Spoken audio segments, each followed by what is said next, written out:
కాదు సోదరా, నువ్వు కొండ మీదకి మామూలుగా ఎక్కగలవు. మనం స్టీప్ అప్ మోకాళ్ళ పర్వతం ఇప్పటికి 6 సార్లు ఎక్కి దిగాము. సార్ పాపకున్న ఒకే ఒక క్లూ కుక్క చనిపోయింది. కుక్కకు సంబంధించిన దానిపై అదే రాంగ్ పాపకు ఉన్నది ఒకే ఒక్కటి క్లూ కుక్క అని కాదు. అది డిఫెండ్, అదే which is one of chance. అది వన్ ఆఫ్ ఛాన్స్.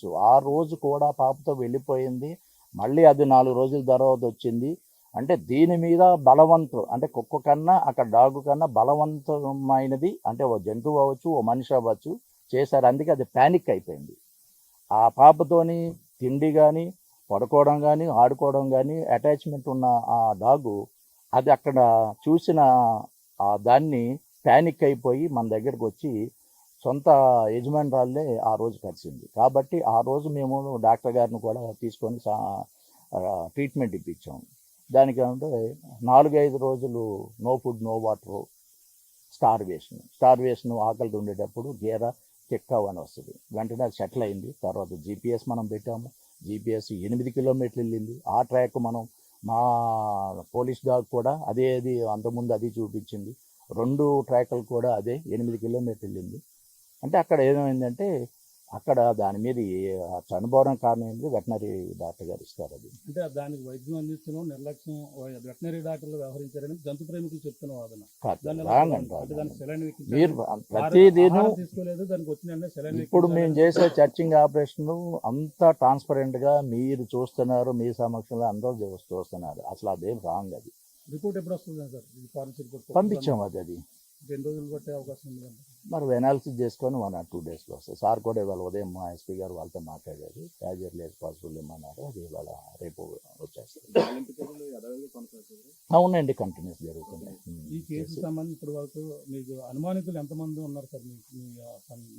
కస్టడీలో అనుమానితులు కాదు, అతనికి ఏమైనా ఆర్థిక లావాదేవీలు ఉన్నాయంటే అవి ఫస్ట్ వెరిఫై చేసాం. ఏదో కారు గొడవ ఉందన్నారు, అది ఎప్పుడో సమస్య పోయినా సార్, అది ఎప్పుడో 6 నెలల క్రితం ఉంది. అది పిలిపించో మాట్లాడాము.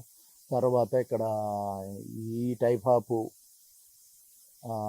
నేరాలు చేసిన వాళ్ళు ఎవరు ఉన్నారనేసి విలేజ్లో ఎన్యూమరేషన్ చేసాము. ఏం లేదు అది.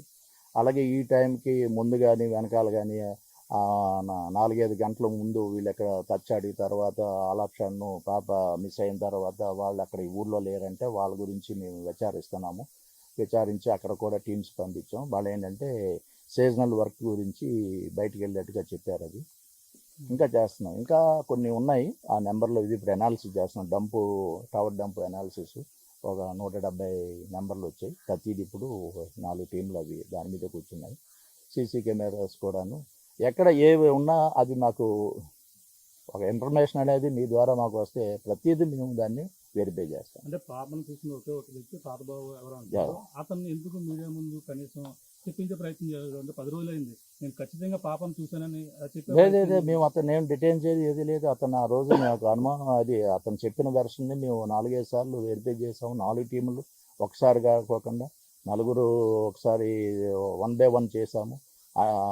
ఏది ఆల్ టైమ్స్ ఈ సెడ్ 1 ఒకే ఆన్సర్ చెప్పాడు. మేము అతన్ని ఏం బంధించలేదు. అతన్ని మేము ఇది కాదు ఇక్కడ ఈ లోకల్ అయినా సిహెచ్ అగ్రవారమే. మీరు అతన్ని ఇంటర్వ్యూ చేసుకోవచ్చు. లేదు, రాంగ్ అండి. మేము ఎవరిని కాదు. అలా అయితే మేము 150 మందిని 470 ఇళ్ళు అన్నీ చెక్ చేసాము. అందరితో మాట్లాడాము. వాళ్ళ ఆ రోజు ఎక్కడ ఉన్నారు, మరుసటి రోజున ఎక్కడ ఉన్నారు అడిగాము. అందరూ వాళ్ళ పని వాళ్ళు చూసుకుంటున్నారు. ఎవరిని మేము డిటైన్ చేయాలి. ఈవెన్ ఇతను తాతబాబుని కూడా డిటైన్ చేయాలి. యూ కెన్ ఇంటర్వ్యూ ఉన్నాయి. అది మళ్ళీ రీకన్స్ట్రక్షన్ చేస్తున్నాయి. వాళ్ళు చూస్తున్నారు కదా, దీనికి ఏదైనా రిజల్ట్ అవుతుందని చూద్దాం. ఫైనల్గా కొండ చిలువ వచ్చే అవకాశాలు ఉన్నాయి, అటాక్ చేసే అవకాశం ఉన్నాయి. ఒకవేళ అది పాపను కానీ ఎత్తుకెళ్తే అక్కడే ఉండే అవకాశం ఉందని 20 నిమిషాల్లో వీళ్ళందరూ కూడా తిరిగారు. అది అంత ఫాస్ట్గా వెళ్ళిపోయే అవకాశం ఉండదు. ఒకవేళ కుక్క దాంతో ఫైట్ చేసే అవకాశం ఉందంటున్నారు. అక్కడ ప్రాంతంలోనే ఆహారం తీసుకున్న తర్వాత కొండ చిలువ అంత ఫాస్ట్గా తిరగదు, అక్కడే మత్తుగా ఉంటుంది అని అంటున్నారు. అటువంటి పరిణామం కూడా ఎలా చూడాలి? ఉండే దాన్ని కూడా మేము ఫారెస్ట్ డిపార్ట్మెంట్ వాళ్ళు ఈ యాంగిల్లో కూడా వాళ్ళు వెరిఫై చేస్తున్నారు. వాళ్ళు కూడాను వాళ్ళ ఒపీనియన్ కూడా తీసుకుంటారు. సిహెచ్ అగ్రవారం గ్రామ పరిధిలో ఉన్న ఈ తోటలో మిస్ అయినటువంటి జ్ఞానేశ్వరితో పాటు తన పెంపుడు కుక్క. ఆ కేసులో ఆ రోజు మొదలు ఈ రోజు వరకు సెర్చింగ్ ఆపరేషన్స్ కొనసాగిస్తున్నాము. అనువనువున గాలిస్తున్నాము. మొత్తం ఇక్కడ ఉన్నటువంటి 5-6 కొండలు కూడా జల్లెడ పెట్టి గాలింపు చర్యలు కొనసాగుతున్నాయి. ఇందులో ఆ రోజు ఆ పాప ఈ తోటకి సంబంధించినటువంటి ఆ ఫెన్సింగ్ వైర్ వరకు వెళ్ళి అక్కడ నుండి అదృశ్యం అవ్వడం, అదే టైంకి ఒక గ్రామస్తుడు ఆ పాపని అక్కడి నుండి తప్పించడానికి తీసుకెళ్ళి తల్లిదండ్రులకి అప్పచెప్పాలన్న ఉద్దేశంతో పిలిస్తే వెంటనే కుక్క అతని మీద అటాక్ చేయడము, అతను సేమ్ విలేజర్స్కి తెలియజేయడము, వాళ్ళు వచ్చి చూసుకునే ఈ 35 నిమిషాల గ్యాప్లో సస్పెక్ట్ టైం ఆ పాప అక్కడ మిస్ అయింది. దానిపై మొదటి నుండి మా గాలింపు చర్యలు దీనికి ఆనుకున్నటువంటి కొండపైన సెర్చ్ ఆపరేషన్స్, అలాగే ఎన్ రూట్లో ఉన్నటువంటి సీసీ కెమెరాలు చెక్ చేయించాం. ఆటో యూనియన్లు, వ్యాన్ యూనియన్ వాళ్ళతో కూడా వాళ్ళకి ఆ రోజు బై ఛాన్స్ ఎవరైనా ఆ పాపని తీసుకొని ఆటోలో కానీ 2 వీలర్ ఎవరైనా తీసుకెళ్ళిన అవకాశాలు ఉన్నాయేమో అవి కూడా వెరిఫై చేశాము. అలాగే దీంతోపాటు technical evidence Kakinada SP Shri Bindu Madhav IPS వారి ఆదేశాల మేరకు వారు పంపించినటువంటి QRT teams, dog squads, NDRF టీమ్స్తోని, అలాగే టెక్నికల్ అక్కడ టవర్ డంపు ఓపెన్ చేశాము.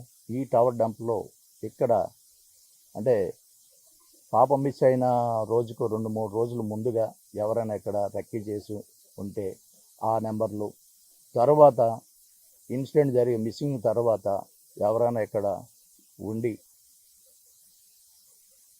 ఇక్కడ మూమెంట్ ఉన్నా, లేదు ఆల్ ఆప్షన్ ఎక్కడ ఉండి వాళ్ళు కూడా మిస్ అవుతే ఆ నెంబర్లో CDR పెట్టి ఆ వ్యక్తుల్ని పిలిపించి వాళ్ళ స్టేట్మెంట్లు తీసుకొని దాని వాళ్ళ గురించి ఒక 4-5 చేస్తున్నాము. వాళ్ళు ఎందుకు ఆ టైంకి వెళ్ళారు దాని మీద అనాలిసిస్ చేస్తున్నాము. అలాగే ఆ విలేజెస్లో కూడా ఎన్యూమరేషన్ చేశాము. ఉన్న వాళ్ళు ఎవరు, ఇన్సిడెంట్ జరిగిన తర్వాత లేని వాళ్ళు ఎవరు, ఆబ్సెంటీస్ ఎవరు, ఆ కోణంలో కూడా చేస్తున్నాము. అలాగే ఈ సంచార జాతులకు సంబంధించిన వ్యక్తులు చాలామంది సీజనల్గా ఇక్కడికి వస్తారు, వచ్చి జీడిపిక్కలు అవన్నీ ఇక్కడ వేరుకుంటారు. అవి వస్తే అవి క్యాప్చర్ అవుతాయి. ఈ విధంగా అన్ని టెక్నాలజీని యూజ్ చేస్తున్నాము. ఇందులో ఏ చిన్న క్లూ వచ్చినా ప్రతిదీ అది డెడ్ ఎండ్ వరకు దాన్ని మేము వెరిఫై చేసి అది ఎంతవరకు పాసిబిలిటీ, ఈ కేసుకి ఎంతవరకు కనెక్టివిటీ ఉంది అనేది వెరిఫై చేస్తున్నాము. ఇంకోటి, కొంతమంది ఛానళ్ళు నెగిటివ్ మెసేజ్ ఇస్తున్నారు ప్రజలకి, దయచేసి అది ఇవ్వకండి.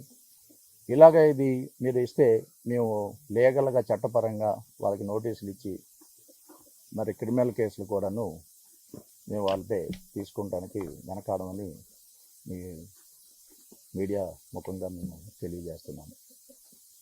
సార్, ఇప్పుడు ఎన్డీఆర్ఎఫ్ కావచ్చు, ఎస్డీఆర్ఎఫ్ ఎటువంటి రిపోర్ట్ ఇచ్చారు? వాళ్ళు సర్చింగ్ చేశారు కదా, అసలు సర్చ్ ఆపరేషన్ జరుగుతుందా, ఆగిపోయిందా? ఇంకా లేదు, కొనసాగిస్తున్నాము. ఇప్పుడు first within radius of 6 km మేము చేసాము. ఇది తర్వాత ఎన్డీఆర్ఎఫ్ వచ్చిన తర్వాత ఎక్స్టెండ్ అప్ టు 10 km. చుట్టుపక్కల ఉన్నటువంటి వాటర్ బాడీస్ అంటే చెరువులు కానీ నేలబావులు కానీ అవి కూడా మొత్తం చెక్ చేస్తున్నాము. ఇన్ కేసు ఆ